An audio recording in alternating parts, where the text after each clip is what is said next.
नमस्कार, आपण पाहत आहात डीसी न्यूज मराठी. मी आहे आपल्या संगतीत दिव्या. महाराष्ट्रातील नीट पेपर लीक प्रकरण अद्याप शांत झालेलं नसतानाच आता टीईटी परीक्षा ही पेपर फुटीचे प्रकरण समोर आले. या घटनेनंतर राज्य सरकारनं टीईटी परीक्षा रद्द केली असून यामुळे राज्यभरात मोठा गोंधळ निर्माण झाला.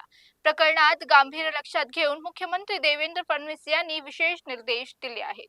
दरम्यान टीईटी पेपर लीक प्रकरणात आरोपींना न्यायालयात हजर करण्यात आले.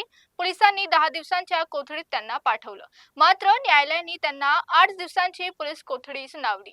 आरोपींकडून टीईटी परीक्षेचे प्रश्नपत्र सापडले असून आणखी 2 आरोपी फरार असल्याचा संशय पोलिसांना आहे. मुख्यमंत्री फडणवीस यांनी शालेय शिक्षण मंत्री दादा भुसे आणि राज्याचे पोलीस महासंचालक सदानंद दाते यांच्याशी चर्चा करून दोषींवर कठोर कारवाई करण्याचे आदेश दिले. दरम्यान भिवंडी पोलिसांनी या प्रकरणात 3 आरोपींची अटक केली असून पेपर फुटीचा सूत्रधार अद्याप फरार असल्याची शक्यता व्यक्त केली जात आहे. या प्रकरणामागे आंतरराष्ट्रीय रॅकेट असण्याची शक्यता देखील पोलिसांनी व्यक्त केली. अटक केलेल्या तिघांकडून टीईटी परीक्षेचे 4 संघाचे प्रश्नपत्र जप्त करण्यात असून ते विकण्यासाठी 1.5 कोटी रुपयांचा सौदा केल्याचं समोर आलं. मात्र प्रश्नपत्रिका विकण्यापूर्वीच पोलिसांनी त्यांना अटक केली.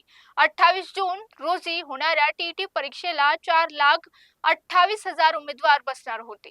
परीक्षा रद्द झाल्याने विद्यार्थ्यांमध्ये तीव्र नाराजगी पसरली.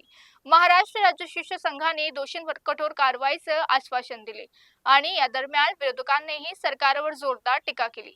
राहुल गांधी यांनी प्रकरणात फडणवीस सरकारला याचं अपयश मानलं असं सांगितलं. तर पाहत रहा डीसी न्यूज मराठी. थांबूया इथेच.